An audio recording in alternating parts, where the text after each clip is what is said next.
Hello बच्चों, Manoj Gupta academy में आपका स्वागत है। इस चैनल को सब्सक्राइब कीजिए, लाइक कीजिए और अपने फ्रेंड्स के साथ शेयर कीजिए। इसके पहले का भाग 1 जरूर देखिए। आपको भाग 1 का लिंक डिस्क्रिप्शन बॉक्स में मिल जाएगा। बच्चों, इसके पहले हमने आर्थिक विकास में मिश्रित अर्थव्यवस्था 1 से लेकर 9वीं पंचवर्षीय योजना तक के बारे में हमने पढ़ा। अब हम पढ़ने वाले हैं बैंकों का राष्ट्रीयकरण। पंडित नेहरू, देखो बच्चों यहाँ चित्र दिया गया है, पंडित नेहरू और लाल बहादुर शास्त्री। इन दोनों के कार्यकाल में भारत की बैंकिंग व्यवस्था पर निजी क्षेत्र का एकाधिकार था। इसके पहले जो बैंक था उस पे क्या था कि जो निजी क्षेत्र जैसे जमींदार, साहूकार, इनका एकाधिकार था।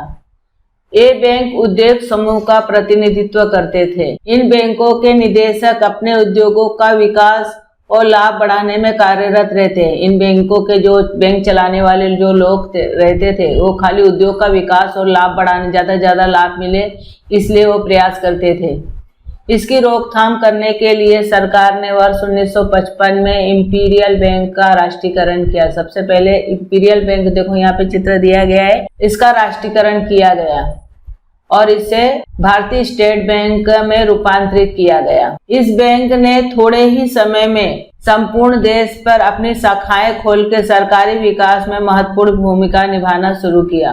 राष्ट्रीयकरण की पृष्ठभूमि, भारत स्वतंत्र होने के बाद का जो समय था उसमें मिश्रित अर्थव्यवस्था को हमारे देश में स्वीकार किया गया। योजनाओं को लागू करते समय यदि घाटा हो जाता है तो उसे पूरा करने के लिए बैंकों का राष्ट्रीयकरण होना बहुत ही आवश्यक था।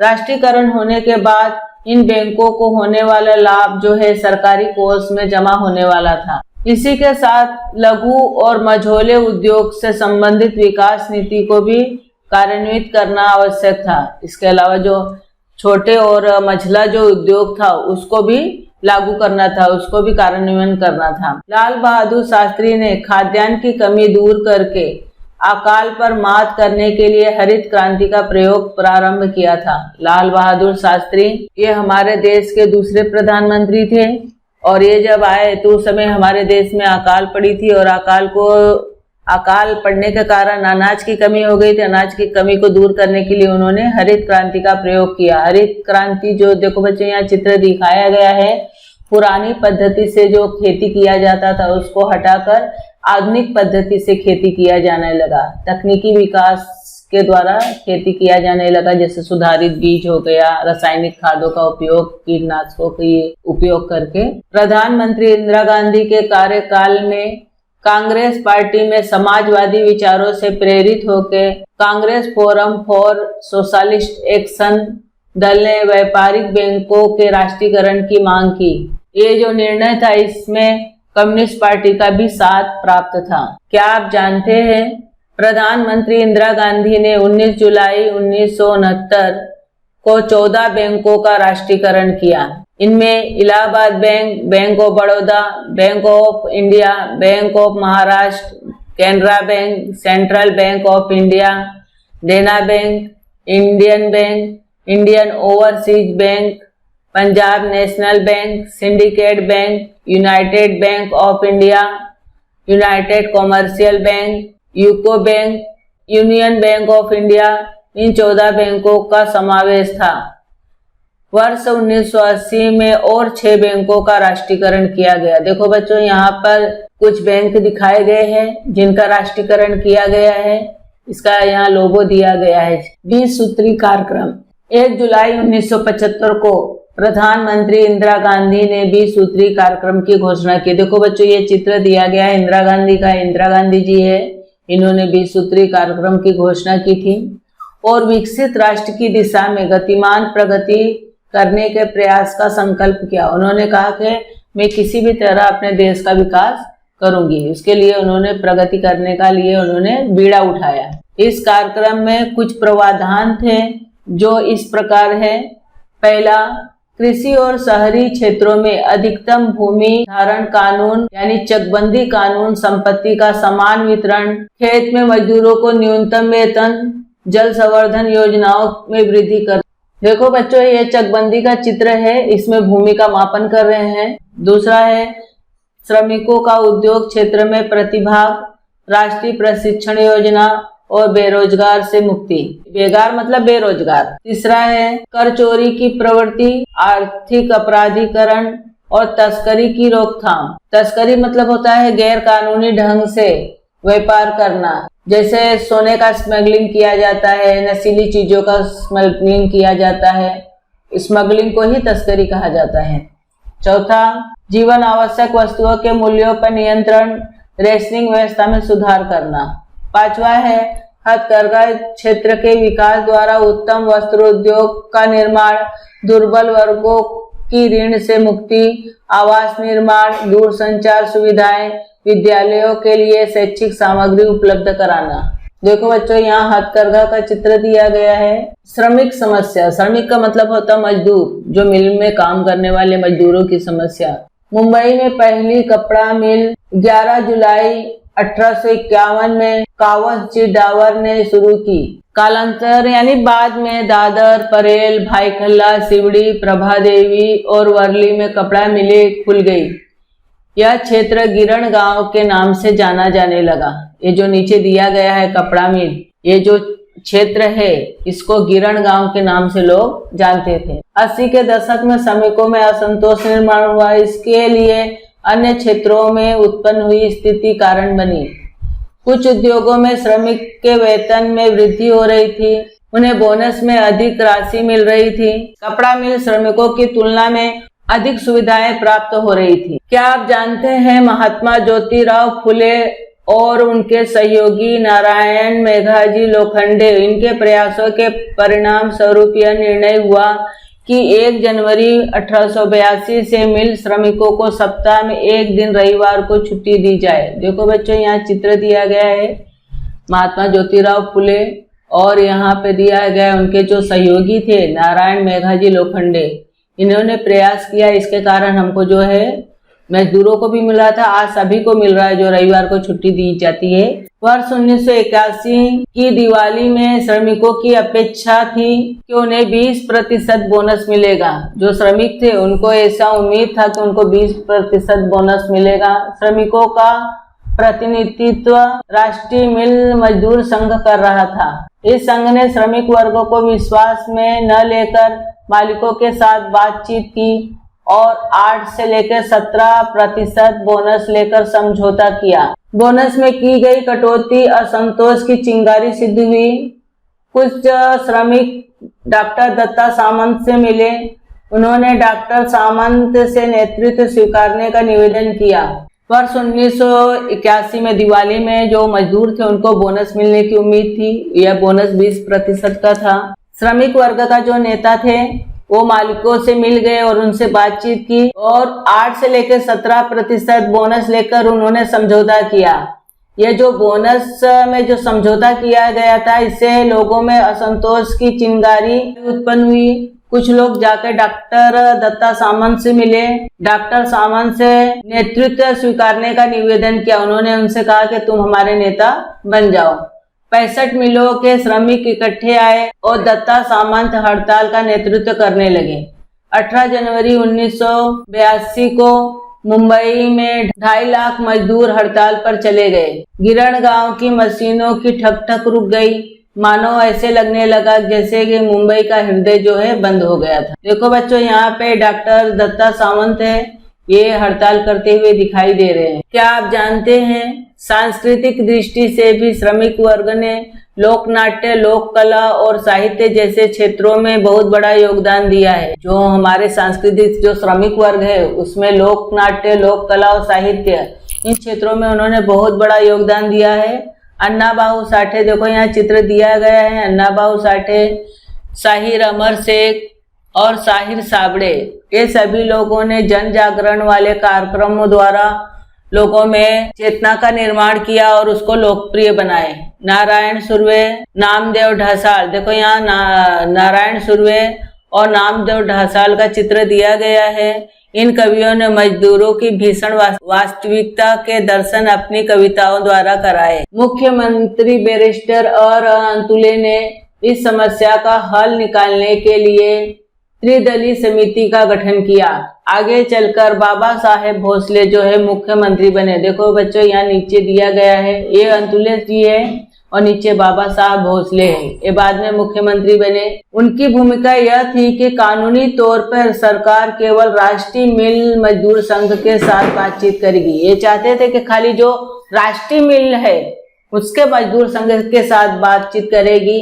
डॉक्टर दत्ता सामंत ने यह कानून रद्द करने की मांग की। हड़ताल के प्रारंभिक समय में मजदूरों को उनके गांवों से सहायता मिलने लगी। शुरुआत का जब हड़ताल का समय था तो मजदूरों को गांव से सहायता मिलने लगी। प्रारंभ में लोगों ने एक दूसरे का सहयोग किया।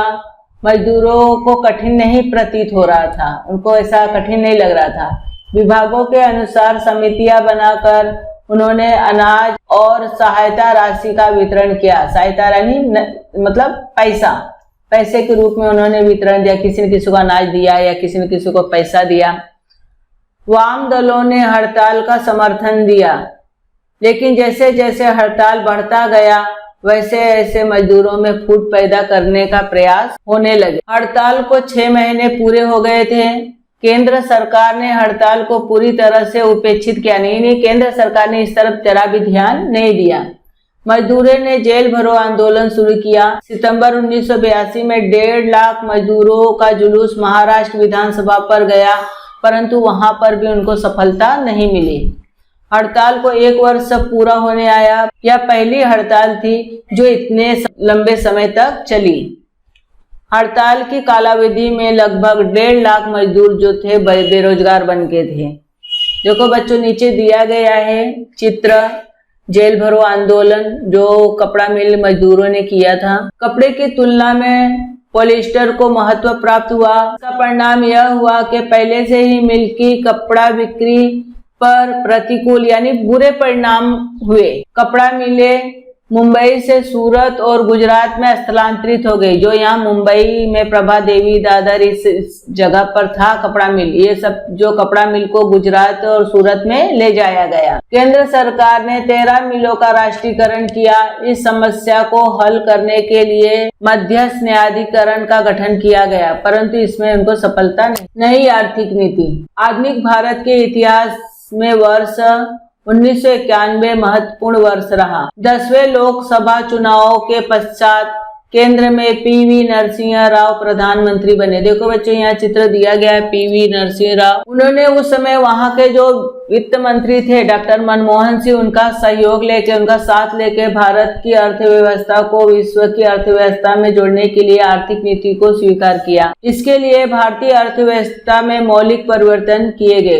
इसके लिए जो भारत का जो अर्थव्यवस्था था उसमें मुख्य परिवर्तन किए गए। भारतीय अर्थव्यवस्था को वैश्विक प्रवाह में ले आए। देखो बच्चों ये मनमोहन सिंह का चित्र दिया गया है। उस समय भारत की स्थिति बहुत ही खराब थी, विकट बन चुकी थी।